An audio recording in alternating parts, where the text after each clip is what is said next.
Ay, walang ya. Ito na naman tayo mga boss. Dito na naman tayo sa same na location kahapon. Ang baba na nga ng dumbox natin oh. Baba na nga ng dumbox natin. Nadali pa yung gulong natin. Sumingaw itong isa. Ito. Wala na, kinabag na mga idol. So ano pa bang gagawin natin, no? Ayan na. Kita nyo naman, dapang-dapa na siya, boss. Dapang-dapa na. Baba na nga ng dumbox Napaplat pa rin mga idol, di ba? Yun yung sinasabi ko.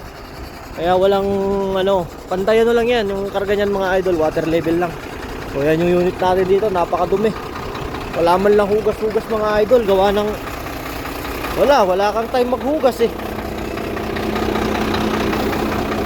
Kung bibigyan ka ng oras at babayaran ka para maghugas, pwede. Kaso lang, wala, hindi uso hugas dito sa amin. Kahit karamihan ng mga dito, ng mga ibang truck, mga kasama namin babiyahe, wala hugas-hugas. Depende na lang sa'yo kung gusto mong hugasan. Sa gulong naman, magagandang klase naman yung mga gulong natin mga idol. Ang gulong natin ay ayan usahin nyo na lang. Bastos. Di ba? Same location ulit kahapon. Dito rin tayo na plat. Walang ya. Kami na malas ka nga naman. Uy! Tangke Nako. Dito hindi pwede yan. Ano man yung iniisip nyo guys. So yun mga idol, no? Mga ikot lang tayo, pa-cool down.